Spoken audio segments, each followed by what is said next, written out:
యెహోవా అందు నమ్మకముంచువారు కదలక నిత్యము నిలుసు సియోను కొండవలే ఉందురు.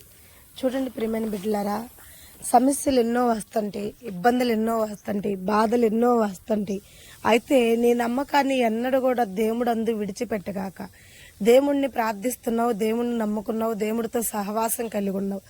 ఎన్నో ఇబ్బందులు నీ జీవితంలో ఎదురవుతూ ఉన్నాయి అంటే దేవుడి సన్నిధిలో నువ్వెంతో ఉన్నతంగా దేవుడి వద్ద ఎదుగుతున్నావని, దేవుడి సన్నిధిలో నువ్వు ఫలిస్తున్నావని అర్థం.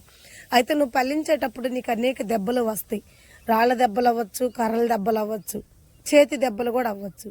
అయితే ఈ దెబ్బలన్నిటిలో నువ్వు ఆడ పడిపోతావో, ఎక్కడ నీ జీవితం కూలిపోతుందో అని నువ్వు కుంగిపోతున్నావా?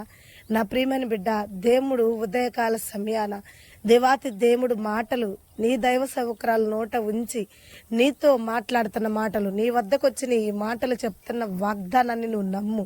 ఏంటి నమ్మటం అంటే, దేవుడందు నువ్వు నమ్మకం ఉంచి ప్రార్థిస్తున్నావు కదా, ఏ సమస్యలో నువ్వు పడిపోతావనని భయం వేసి, నువ్వెక్కడ కుంగిపోతావనని భయం వేసి దేవుణ్ణి విడిచిపెట్టకుండా నువ్వు ప్రార్థిస్తున్నావు కదా. నా దేవుడు అంటున్నాడు, నీ ప్రార్థన సియోను కొండవలే నిలబడిద్దంట. ఎక్కడ కూడా అది పడిపోదు. ఎంత గాలి వచ్చినా, ఎంత పెను తుఫాను వచ్చినా నీ ప్రార్థన పడిపోదు. నిన్నెక్కడ దేవుడు పడిపోనీయుడు. దేవుడు ఉన్నతమైన సియోను కొండవలే నిన్ను నిలబెట్టాలని దేవుడు అనుకుంటున్నాడు. ఆ శ్రమల వెనక నూతనమైన మేలులు దేవుడు నీకు ఇవ్వబోతున్నాడు.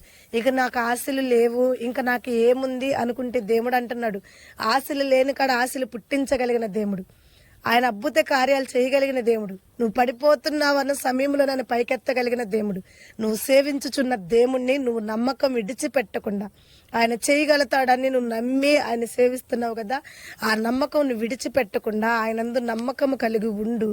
దేవుడు అంటున్నాడు, ఏ గాలి, ఏ తుఫాన, ఏ సమస్యలు నిన్ను కదలనియ్యవు. ఎందుకంటే నువ్వు కొమ్మవు కాదు, రెమ్మవు కాదు, కొండవవుతున్నావు. నువ్వు ఇప్పుడు ఆయన సన్నిధిలో నిన్ను ఒక కొండవలే, దేవుడు ఆయన స్థానంలో నిన్ను ఒక కొండవలే నిలబెడుతున్నాడు కాబట్టి, ఆ కొండ ఎన్నడు కూడా ఎలాంటి సమస్యలకు కూడా కదలదు కాబట్టి, నిత్యము సియోను కొండవలే ఒక అనేకర ముందు, అనేక శత్రువుల ముందు, అనేక ఇబ్బందుల ముందు నిన్ను ఒక సాక్షిగా దేవుడు ఆయన సన్నిధిలో నిలబెట్టబోతున్నాడు.